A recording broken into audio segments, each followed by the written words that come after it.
আরে বাবা না এটা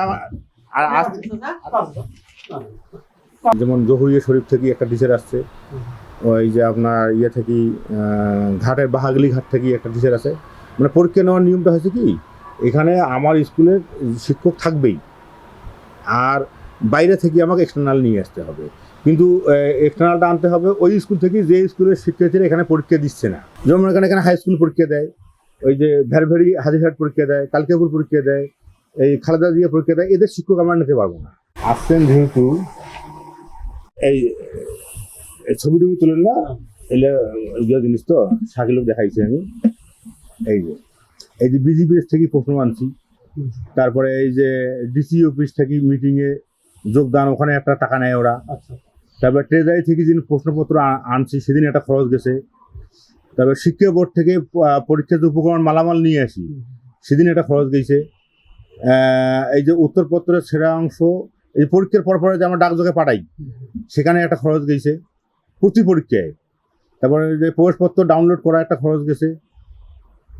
পরীক্ষার উত্তরপত্র বোর্ড হইতে প্রেরণ প্রতিদিন এই একটা খরচ গেছে। এই পরীক্ষা পরিচালনা কমিটি যে আছে আমার এই স্কুলে, এইখানে খরচ গেছে 28,500। এই যে জেলা প্রশাসক যে আছে তার সম্মানই আছে 5,000। এই যে অতিরিক্ত জেলা প্রশাসক শিক্ষা যেটা, তার সম্মানী আছে 3,000। এই জেলা শিক্ষা অফিসারের যে সম্মানী তার আছে 2,000। উপজেলা নির্বাহী অফিসারের সম্মানী আছে 10,000। উপজেলা নির্বাহী অফিসার আছে পরীক্ষা কমিটির চেয়ারম্যান।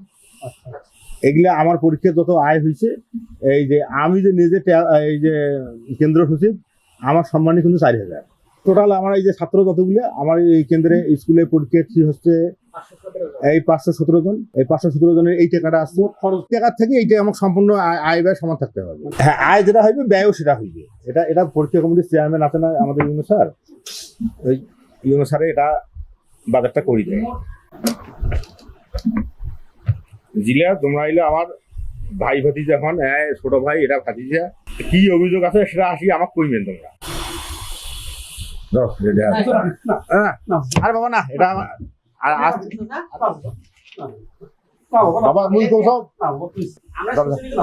আরে বাবা ধরতো বাবা, আমি ভাতিজা আমার কথা শোনো।